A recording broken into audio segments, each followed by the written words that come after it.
Hello there, welcome to Granada Reports. We're live with the latest across the northwest. Hello there, on the programme this evening. Aftermath of a disaster, an 11-year-old boy is in a critical condition in hospital after being struck by a police car. I really feel for his mother and his father and his family. It's horrible, yeah. Forever friends, Oldham's Kevin Sinfield tells us what drives him to keep running marathons for his former teammate Rob Burrow and motor neurone disease. His face, his smile, his eyes tell me a lot more than what you can imagine. An invitation to the Prime Minister from a youth club in Bolton. That sinking feeling, can Everton avoid the dreaded drop from the football elite this weekend? And if you're planning your weekend or perhaps half-term next week, it's best to keep an eye on the weather. The forecast is coming up.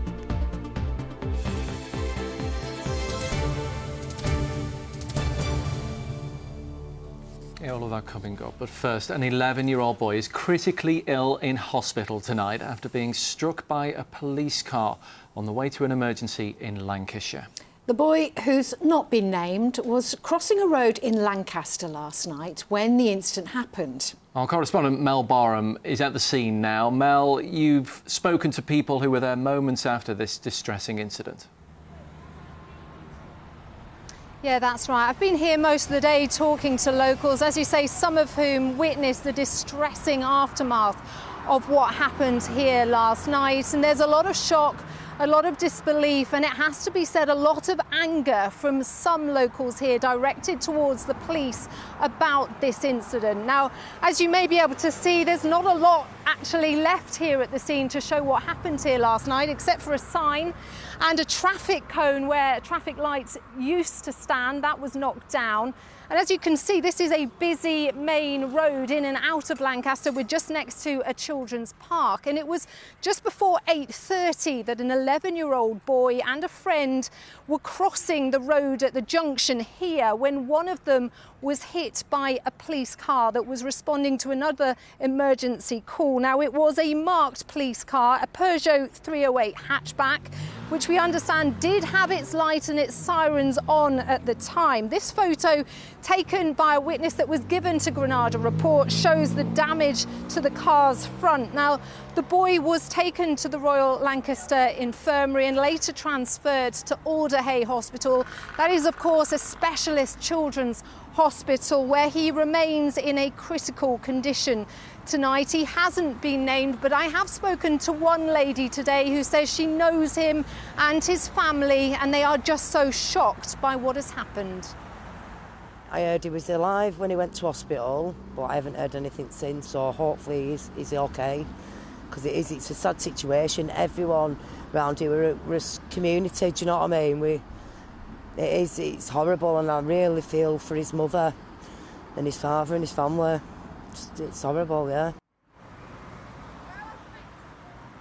Well, a couple of hours ago, the police did give us an update at a press conference where they confirmed that the boy's family were being supported by specially trained officers.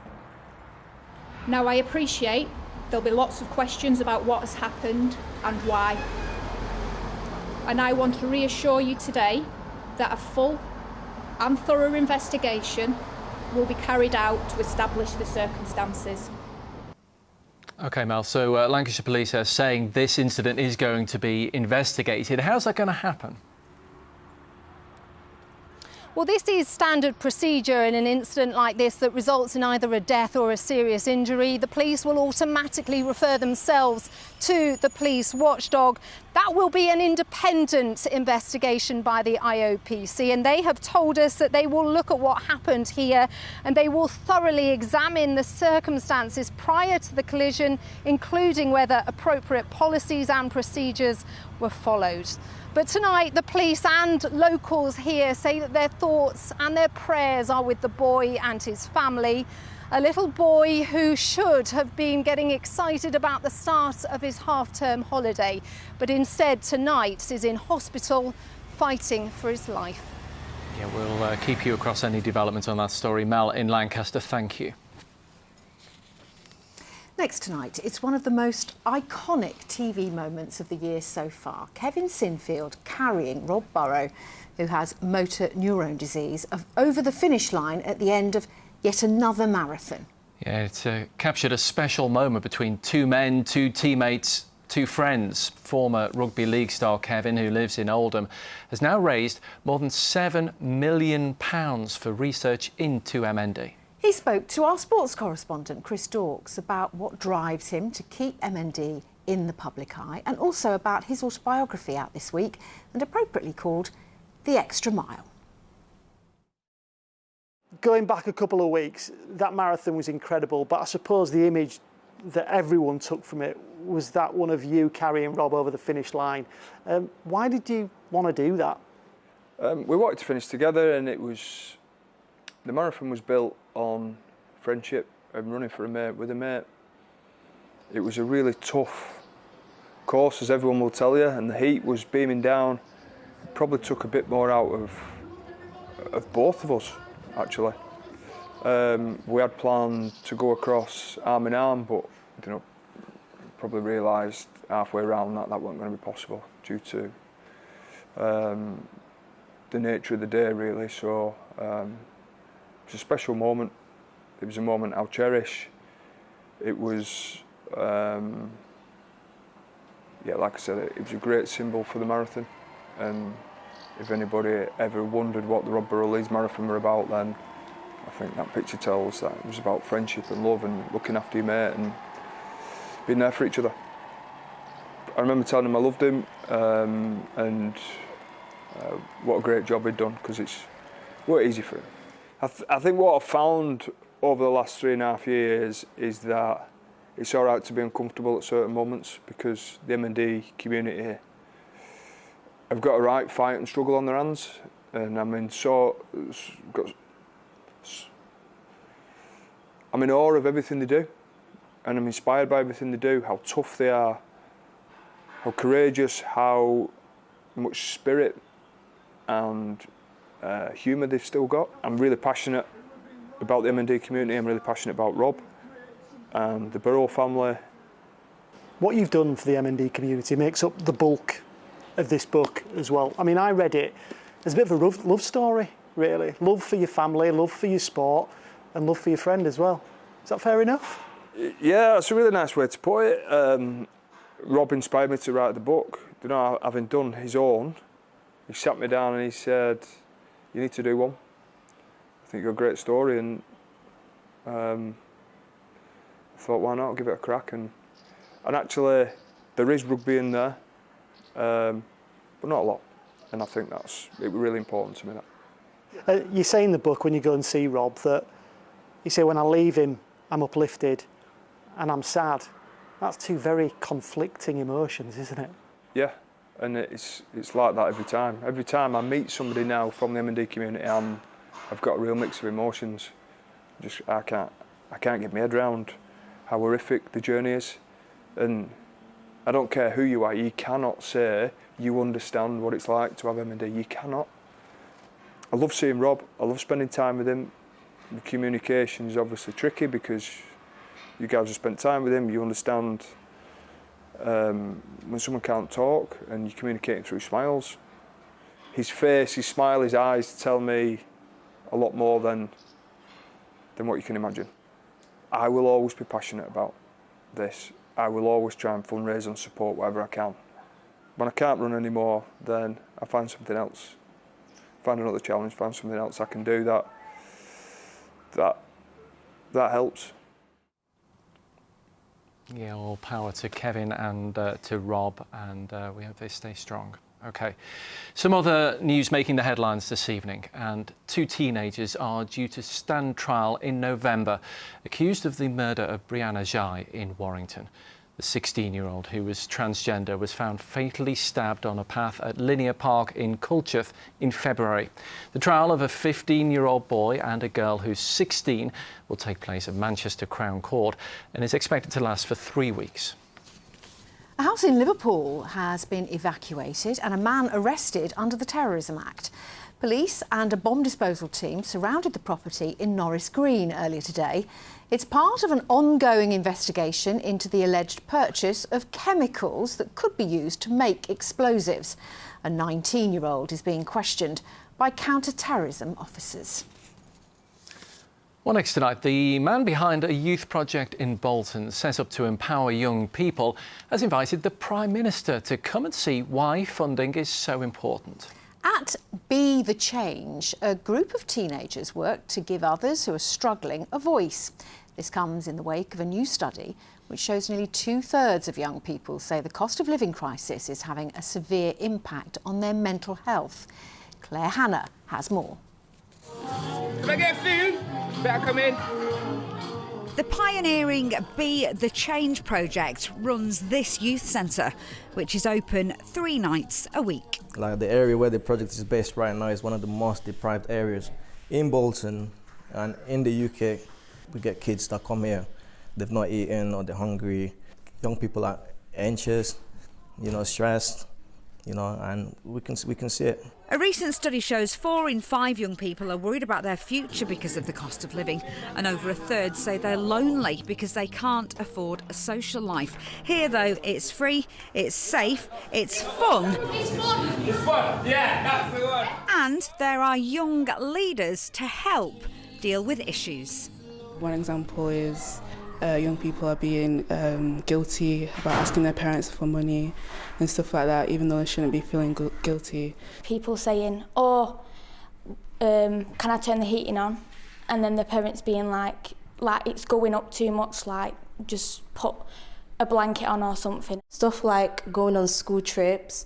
A lot of young people have to miss out on opportunities because they cannot afford, or their parents think it's too expensive. They then pass those issues on to the man in charge, who then speaks to the charity UK Youth. They funded the residential trip for 2 nights, and we were able to take over 33 kids away from this area, and they got involved in a lot of activities which they would not be able to access, and a lot of the kids that we took never been to a residential before. Now, UK Youth supports where it can, but some things do need to be paid for. Be the Change provide a football team for the children, but we do charge a fee every month to pay for the referees and also for the footballs and stuff. Some team members obviously are finding it hard to pay this £10 monthly fee. It's not that much, but for some people it's everything they've got. There's also a stigma around, that someone can't pay for it. They don't want to tell anyone else because they're scared they might be judged.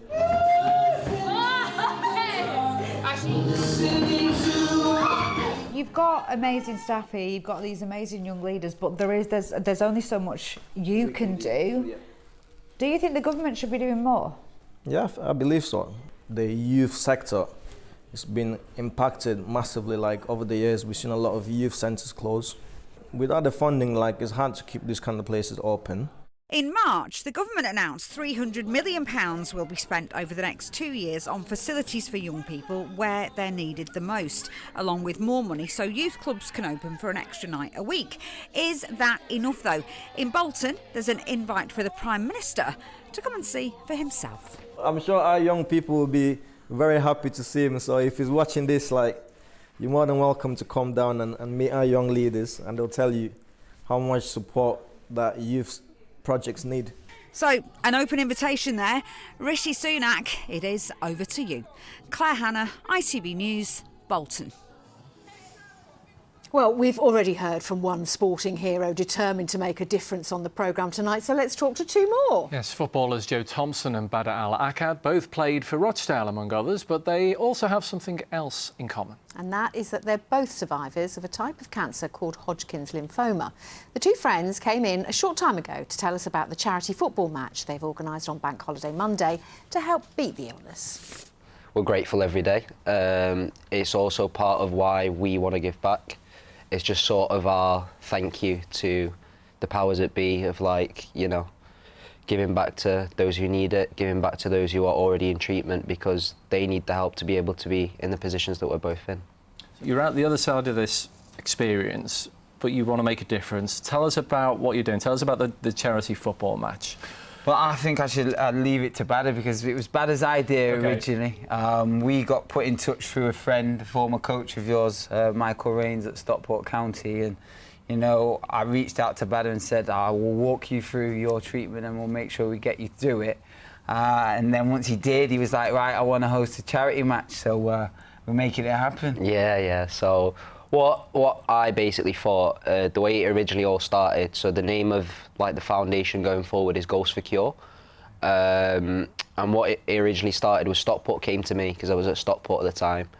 Massive thanks to them, by the way, for all their help throughout the process. They came to me and was like, listen, we've got a charity game at the end of it. Do you want to do something for your cancer? We can showcase your story. We can help out with that kind of stuff. And I was like, this sounds great. So went through with it last year. And last year I was still under treatment. And it helped me through it, sort of thing. Just the idea that there was something at the end of it which was going to give back. And then when it got to a year later now, I wanted to carry on. So I called this guy on my left and was like, what do you think? What do you think? And he was like, okay, let's give it a go. So we spoke to Rochdale. We've both got an association to Rochdale. I was there before I was at Stockport. I grew up there, so I was there from 12 till about 17. And I grew up there really, and they really helped me in terms of shaping my personality, my people skills, and obviously on the pitch. And I asked him, and he was like, let me handle the players, you handle everything else, basically, around it in terms of events planning and all that kind of stuff. And we've got Goals for Cure on the 29th now. Yeah, looking forward to it. Yeah, and that support, you feel that support from everybody and the people who you managed to sign up for the match? Oh, massively. Like, I'm so grateful to football for supporting me, not once but twice. They really did rally round, and I always say the 2 times when I had cancer is I went with an army, and there was only one winner. So it is a give back, and it's great to see so many lads put themselves forward. You know, we're talking the likes of Jolien Lescott, Nader Manua's going to play, Danny Webber, Fraser Campbell, and there's going to be loads of Rochdale legends as well down at the Crown Royal Arena, which is going to be great for the locals to see because they won't have seen them for a long, long time. We're looking forward to it too. You're both looking amazing. It's lovely to see you. Thanks for coming in. Thank you very much. Thank you so much. And that match gets underway. Rochdale Football Club, Monday at 3. Staying with football now, and it couldn't get more serious for Everton, Chris. Yeah, that's right. They haven't been relegated since 1951, but Everton head into the final match of this season fighting for their Premier League lives. Only a win against Bournemouth will guarantee their survival. Anything less, and they'll be relying on results at Leicester and at Leeds. So what are Evertonian expectations? Aaron Lal has been gauging the mood on Merseyside. It's the path trodden by the greats of the past. But on Sunday, it'll be a route to a day for destiny. Everton find themselves teetering on the brink of relegation. Everton Football Club don't do going down. For us to go down is unthinkable. And my heart would bleed if Everton Football Club went down into the Championship. The stark reality of relegation from the Premier League, 50% of the staff currently working for Everton Football Club are likely to be looking for new jobs, so it's unthinkable. Well, the players who'll be on the pitch have been preparing at the club's training ground, but will be without star striker Dominic Calvert-Lewin and defenders Nathan Patterson and Ben Godfrey. Manager Sean Dyche says his team know the magnitude of the game, but are up for the challenge. Every game's important, every minute of every game's important. We showed that against Wolves. The mentality to take every breath of the game to the last whistle, and we did that. We might have to do that again. We should be doing that because that's what the intention is, and that's the consistency I talk about, is the mentality to play hard through every game and to go into every game to win. The Toffees currently sit 17th in the league, just one place outside the relegation zone, with both Leicester City and Leeds United only 2 points behind them. Everton have it in their hands. A win here would guarantee them Premier League football. But if results elsewhere go in favour of Leeds United and Leicester City, then Goodison could be playing host to Championship fixtures next season. The 2 points in front doesn't sound a lot, but it is at this stage of the season, as long as we capitalise on it. But all that noise aside, it still comes down to performing to win. You know, that's been another consistent message to this team. We go into every game to win a game. It's not that easy, of course, we've seen that. But that's our mentality, is to go in to win the game.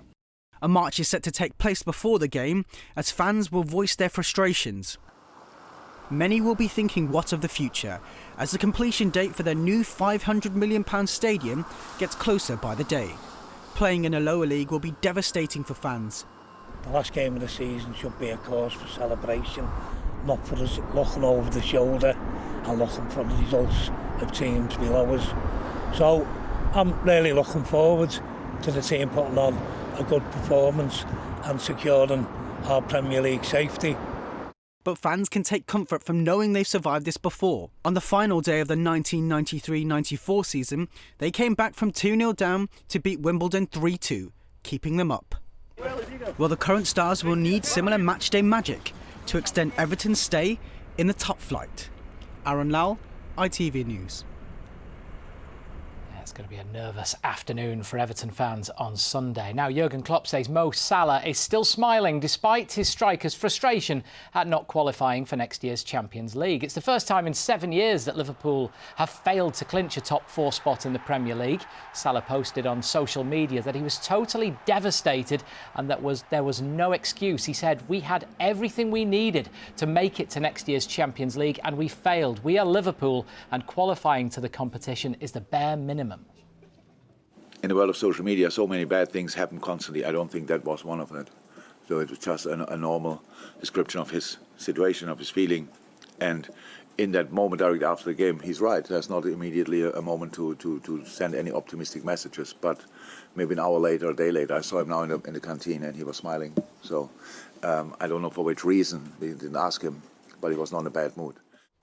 Wigan Athletics say they may take legal action against the Football League after being hit with another points deduction for failing to pay their players. The club was handed a 4-point deduction last week after not paying wages on time in March and in May. They've now missed another deadline, so will start next season on -8 points. Wigan's owners say an 8-figure sum of money is on its way to landing in the club's account.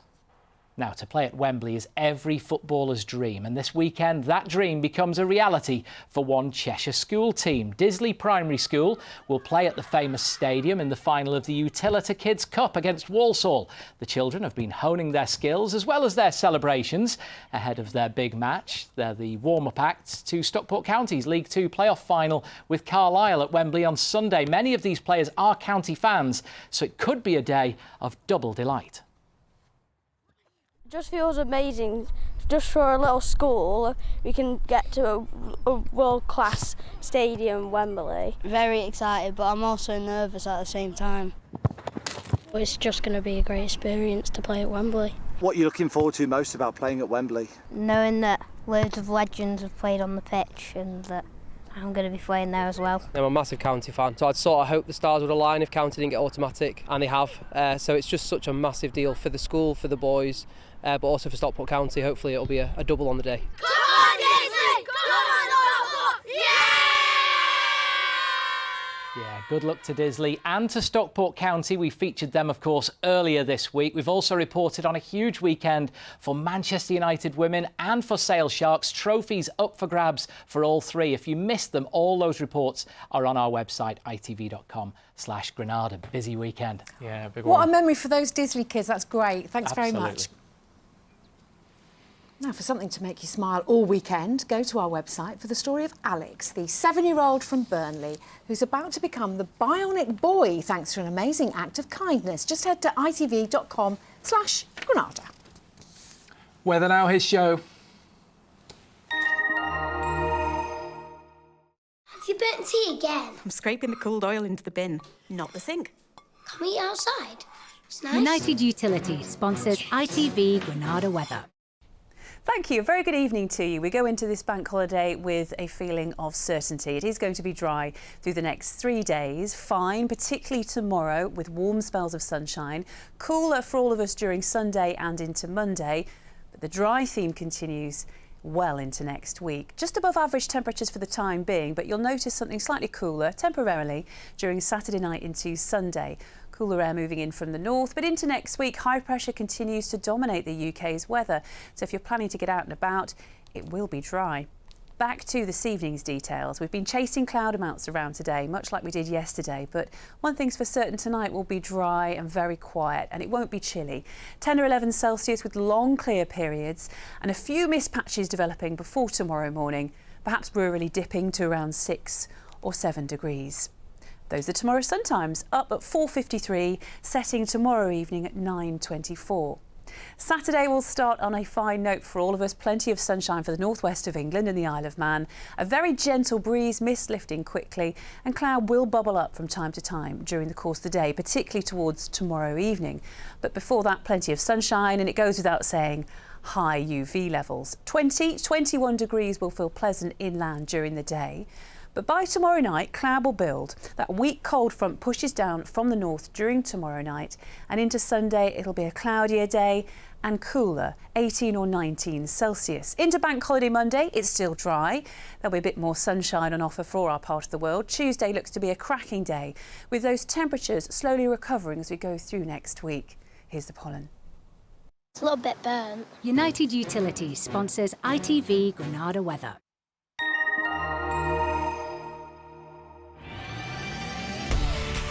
Hello, summer. Piri sponsors ITV Pollen Count. And it's still early days for the grass pollen season, so if you're affected by that particularly, some good news as we go through into this weekend. It is going to be low here in the northwest of England and for the Isle of Man. Have a good one. Bye-bye. That's it from us at the start of yet another sunny bank holiday weekend. I'll be back after tonight's news at 10. Have a good one. Bye-bye. Bye-bye.